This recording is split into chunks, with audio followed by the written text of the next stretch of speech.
ठीक है, मैं तो आपको कह रहा हूँ कि 1990 में, एक बात मेरी इमरान सुने ना, 1990 में इंडिया हमसे 4 गुना था, आज इंडिया हमसे 10.5 गुना हो गया। इन 30 सालों में तमाम लोगों को, तमाम पार्टियों को मौका मिला, उसमें फौजी हुकूमतें भी आई, काफ लीग भी आई, पीटीआई भी आई, मुस्लिम लीग भी बनी, पीटीआई भी अब हुकूमत कर रही है। हम क्यों नहीं बताते कि हम लोगों की बात तो कर नहीं रहे, हम नहीं दे रहे, लोगों को फैसिलिटेट नहीं कर रहे, हम बहुत नीचे चले गए। हर जो चीज़ आती है उसमें हमारा दर्जा दुनिया के 170-80वें मुल्क में आ जाता है। तो लेकिन हम मानने को तैयार नहीं हैं जब तक हम सब मिल के नहीं बैठेंगे। पहले दिन से चार्टर ऑफ इकानमी की बात करते थे, मैंने कहा शुरू से ही, अभी भी उसके बगैर मिल के सिर्फ ये अखलाकी तौर पे भी और मईशत के तौर पे हमने अगर मुल्क को आगे नहीं, तो इस तरह तो देखे ना, कोई जीत जाएगा कोई हार जाएगा और एक गलत बयानी आपस में जारी रहेगी। Subscribe now and press the bell icon, never miss an update. ओ भाई, हम कोई दुश्मन नहीं हैं, हम एक ही मुल्क के मुख्तलिफ इलेक्टेड लोग हैं। अगर कोई गलत है, अदालतें उनके खिलाफ फैसला करें। ये लीडर का काम नहीं है कि वो चोर डाकू वसूल, तो कुछ भी नहीं हुआ, अदालतों का काम है ना, अदालतों को इतना मौका दे। ये इतना जो रोज़ मीडिया पे हम डिटेल से बात भी करते हैं, और फिर अगर लोगों को अब सब सच का पता लग गया है, लोगों को अंदाज़ा है, हमें चाहिए कि हम अभी भी मौका है, हम अपने सब मुल्क के लिए, लोगों के लिए।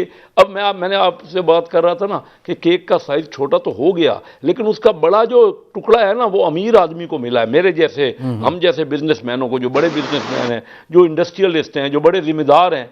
छोटा काश्तकार, एसएमई को कुछ नहीं हमने दिया इंडिया में, और बड़ा आदमी आगे शेयर करने को तैयार भी नहीं है। कर्जा मिलता है, ठीक है। और हाँ जी, और वो मतलब मैं इमरान एक फिक्रा सुन लीजिए। इंडिया में या बांग्लादेश में, इंडिया में कर्जा, जो टोटल कर्जा है उसका 25% एसएमई, स्मॉल और मीडियम साइज को मिलता है, इंटरप्राइज को कर्जा मिलता है।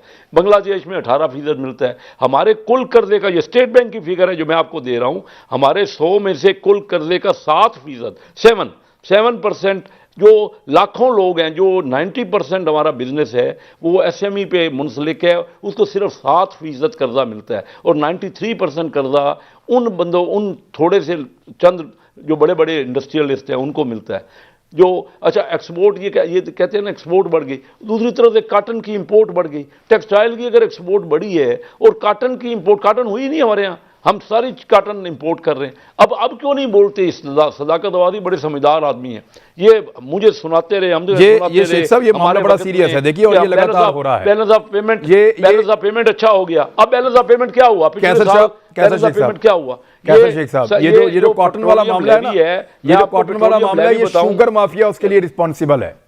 शुगर माफिया और हुकूमतों की नाकस प्लानिंग है जी, हर हुकूमतों की नाकस प्लानिंग। शुगर तो नहीं है ना, मैं तो हर फैक्टर नहीं जी, नहीं, ये टैक्स ही इनडायरेक्ट लगाया हुआ है सारा, डायरेक्ट टैक्स ही नहीं। अमीर आदमी पे टैक्स लगना चाहिए, अगर हम टैक्स नहीं लगाएंगे। सर, आप कह रहे हैं शुगर माफिया का भी कसूर नहीं है, आप कह रहे हैं कि गवर्नमेंट की पॉलिसी का भी कसूर नहीं है, तो ये कसूर किसका? किसान का है जो नहीं लगा रहा कपास।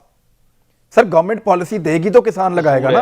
हुकूमत, इनका वादा था इमरान, इनका वादा था, कई तकरीरें असद उमर की और मेरे साथ भी फाइनेंस कमेटी में बैठ के भी वो कहते रहे कि हम जो टैक्स जो है डायरेक्ट टैक्स लेंगे, यानी वो टैक्स इनडायरेक्ट नहीं। अब पेट्रोलियम लेवी, मैं फिगर देता हूं, फिगर पिछले साल के 6 महीनों फिर बात इधर उधर ले गए। देखिए, बात कपास की होती है, आप एक टॉपिक पे आते हैं, फिर दूसरे पे, फिर तीसरे पे जाते हैं। सर देखें, मैं एक टॉपिक पे बात करेंगे ना, हम उस बात कर रहे होते हैं, आप आगे चले जाते हैं, वहां बात करते हैं, आप और आगे चले जाते हैं। कल को हमारे तुर्की के साथ तो ताल्लुकात वैसे ही बड़े अच्छे हैं, तो ये ना हो कल को ये कहे टर्की जुबान सीखने लग पड़े। तो वो जो एक बात हमारे चलती है जी, शनाख्त का मसला है, आइडेंटिटी क्राइसिस है, कभी हमें आधे लोग पर्शियन सीख रहे हैं, आधे लोग अरबी सीख रहे हैं, कल को टर्किश भी सीखने लग पड़ेंगे, उधर से चाइनीज आ गई, अंग्रेजी पहले हमारे लिए बड़ी मुश्किल बनी हुई थी। तो ये बेचारे हमारे बच्चों के बारे में, वैसे तो तालीम के मैंने हवाले से सुना है कि बच्चे की जो तालीम है उसकी मादरी जुबान में होनी चाहिए। तो मैं पाकिस्तान में बहुत सारे लोगों को जानता हूं, बल्कि एक बहुत हाई लेवल के एक ब्यूरोक्रेट थे, तो उन्होंने मुझे एक दफा कहा, उन्होंने कहा यार मैं देखो, मैं पश्तून हूं, तो मैं करता क्या हूं कि मैं सोचता पश्तो में हूं, फिर मैं उसको उर्दू में ट्रांसलेट करता हूं, फिर उसको मैं इंग्लिश में बोलता हूं, तो it takes me lot of time. Same is with us, हम पंजाबी हैं, हमारी पहली जुबान, मादरी जुबान तो पंजाबी है, हम पहले पंजाबी में सोचते हैं, फिर उसको उर्दू में करते हैं, फिर उसको अंग्रेजी में करते हैं, तो ये कल को हम टर्किश भी सीखने लग पड़ेंगे। तो ये इतना कंफ्यूज करना क्या सही है कि चाइनीज भी सीखो, अरबी भी सीखो, टर्किश भी सीखो, जो है वो फ्रेंच भी सीखो, इंग्लिश भी सीखो, और अपनी जुबान का कोई नहीं। साड़ी पंजाबी साढ़े को बोलती जाती है, पंजाबी लोग बोलने शर्म आती है, कहते बिस्ती होगी, पंजाबी ना बोलो बेटा। बच्चे जब बाहर बोलते हैं कहते कितने गंदे बच्चे पंजाबी बोलते हैं। तो ये कॉम्प्लेक्स है, कल को टर्किश पे तो नहीं चले जाएंगे। सर कुछ पता नहीं, हो सकता है जा भी सकते हैं टर्किश के ऊपर, लेकिन लैंग्वेजेस सीखने में कोई बुराई नहीं है। अगर कोई सीखना चाहे तो अरेबिक भी सीख सकता है, वो हिंदी भी सीख सकता है, वो टर्किश भी सीख सकता है। लेकिन आपको ये देखना है कि अगर आपने बाकी दुनिया के साथ डील करना है तो वो कौन सी लैंग्वेजेस समझती है।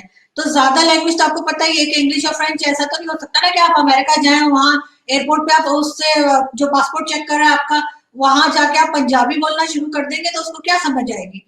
तो इसलिए अगर आपने इंटरनेशनली काम करना है, और जितनी अगर आप साइंस और टेक्नोलॉजी में आगे बढ़ते हैं तो वो बुक्स आपको इंग्लिश में ही मिलेगी, वो बुक्स आपको पंजाबी में या पश्तो में नहीं होगी। तो आपको अगर आगे जाना है और पाकिस्तान को आगे लेके जाना है तो इन चीजों को देखना होगा। ये कहना कि जी मदर लैंग्वेज है तो इस वजह से ऐसा हो और बच्चे एम्बैरेस हो, नहीं, बच्चे क्यों एम्बैरेस हो। अगर घर के अंदर और फैमिली में वो लैंग्वेज बोली जा रही है तो बोले, उसमें तो कोई हर्ज नहीं है। हम तो फौरन ही हर चीज के ऊपर हम एतराज शुरू कर देते हैं, लेकिन मेरा ख्याल है इतना ज्यादा लोगों को नोटिस नहीं करना चाहिए, और जो बोलना है आप बोलें। लेकिन अगर आप इंटरनेशनल लेवल पे अपने स्टूडेंट्स को लेके जाएंगे, अपने लोगों को लेके जाएंगे, अपने पार्लियामेंटेरियंस को लेके जाएंगे, या किसी भी XYZ को, तो वो वहां पे जाके स्पीच तो उसको अपनी ही जबान में करनी है ना, कि इंग्लिश में करनी है, ना कि अपनी जबान में करनी है। जाहिर है उसको इंग्लिश में ही करनी है ताकि ज्यादा से ज्यादा लोग समझ सके। तो ये कॉम्प्लेक्स जो हमारे अंदर है ना, उसको बाहर निकालना होगा कि जी हमें इसके अंदर नहीं रहना है। हमने वो लैंग्वेजेस सीखनी है जो ज्यादा से ज्यादा दुनिया समझ सके। ये तो नहीं ना कि हमें अगर पश्तो आती है या हमें अगर बंगाली आती है, हम वो बोले आगे वाले के बेशक सर के ऊपर से निकल जाए। हम तो वही जबान बोलेंगे जो मेजोरिटी अंडरस्टैंड कर सके। तो यही बात है। बाकी तो हम लोग कॉम्प्लेक्स के बारे में, हम तो अगर हमारे कोई हिंदी के वर्ड यूज करे, जबकि आपको खुद पता है कि उर्दू जो है वो मिक्सचर है, उसमें अरबिक भी है, पर्शियन भी है, हिंदी भी है, संस्कृत भी है।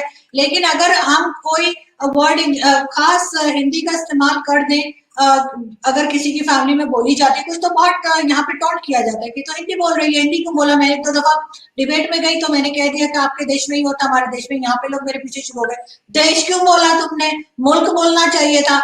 मैंने कहा चढ़ी गए। तो वो यहाँ पे तो इस तरह के हम लोग कॉम्प्लेक्स के बारे में लोग हैं। और मेरा ख्याल है कि जो हमने जबानों का हशर किया, तो वो जो अंग्रेज छोड़ के गए थे ना 200 साल बाद, वो भी शायद अपनी जबान का जो हमने उनकी जैसे कहते हैं ना चटनी बना दी होगी इंग्लिश की, इस वजह से वो भाग गए होंगे छोड़कर बड़े सही, वरना तो जाने वाले थे नहीं। हाँ, ये तो चीजें हैं। वैसे भी जो बड़े जुबानें हैं जैसे पर्शियन है, ईरानी है, तो वो क्या करते हैं कि वो ज्यादातर जो लिटरेचर लिखा जाता है मुख्तलिफ जुबानों में, इंग्लिश में, फ्रेंच में, जर्मन में, जो कि ट्रांसलेट आज तक नहीं हुआ अरबी में, उसको वो ट्रांसलेट कर लेते हैं अपनी जुबान में, ताकि अपने लोगों को, बच्चों को, आने वाली नस्लों को पढ़ाया जा सके। सो इसके ऊपर फोकस किया जाना चाहिए कि हम ट्रांसलेट करें उन चीजों को अपनी जुबान में, ताकि लोगों को बल्कि मुझे याद है कि हमारे जो बच्चे मैट्रिक में जो फिजिक्स और केमिस्ट्री उर्दू में पढ़ते थे, और जब फर्स्ट ईयर सेकंड ईयर में जाते थे अंग्रेजी में पढ़ते थे, तो मुझे बड़ा दुख होता था कि हमने अपने बच्चों के साथ, अपनी मुस्तकबिल की नस्लों के साथ बड़ा जुल्म किया है, ये उनको दो दो तीन तीन जुबानों के ऊपर लगा के। नहीं, आप मुझे ये बताएं ना चीमा साहब कि अगर किसी ने ऑक्सफोर्ड में पढ़ना हो, या किसी ने साइंटिस्ट बनना हो, किसी ने पायलट बनना हो, वो सारी चीजें तो इंग्लिश में है। आप अगर इंग्लिश ही नहीं पढ़ाएंगे अपने बच्चों को और आप उन्हें कहेंगे कि अरेबिक पढ़ लो, तो वो बुक्स अरेबिक में तो नहीं है। अगर आप मिसाइल्स बना रहे हैं, आप न्यूक्लियर एसिड्स बना रहे हैं, आप कुछ भी काम कर रहे हैं, आप इवन वैक्सीन, अगर कोरोना वैक्सीन बना रहे हैं, तो वो भी अरेबिक में नहीं है। उसके लिए भी आपको इंग्लिश में पढ़ना पड़ेगा। अगर आप मेडिकल डॉक्टर बनना चाहते हैं तो वो सारी बुक्स मेडिसिन की जो है वो सबकी सब बुक्स इंग्लिश में है। तो मुझे समझ नहीं आती कि ये एक ऐसी लैंग्वेज बीच में लेकर आना कि जी क्योंकि जी कुरान अरेबिक में था तो हमने, बहुत से लोगों ने इंग्लिश में भी कुरान को पढ़ा है। असल चीज तो ये है कि आपको उसका मतलब समझ में आए कि क्या लिखा है, और उसके बाद आप उसको फॉलो करें, तो वो तो कोई ऐसी चीज नहीं है। लेकिन जबरदस्ती में सिर्फ जो अरब कंट्रीज है उन्हें इम्प्रेस करने के लिए हम जाके उनके साथ अरबिक में भी बात करेंगे ना, तो उन्होंने बिठाना हमें वो नीचे फ्लोर पर ही है, चाहे जो मर्जी हो जाए। वो कहे अच्छा ठीक है पाकिस्तानी हो, चलो उधर निकलो इधर से। नहीं वैसे मैडम ये तो कर रही है, ये आप नहीं यही होगा, ज्यादती नहीं कर सकते, बिल्कुल सही बता रही हूँ।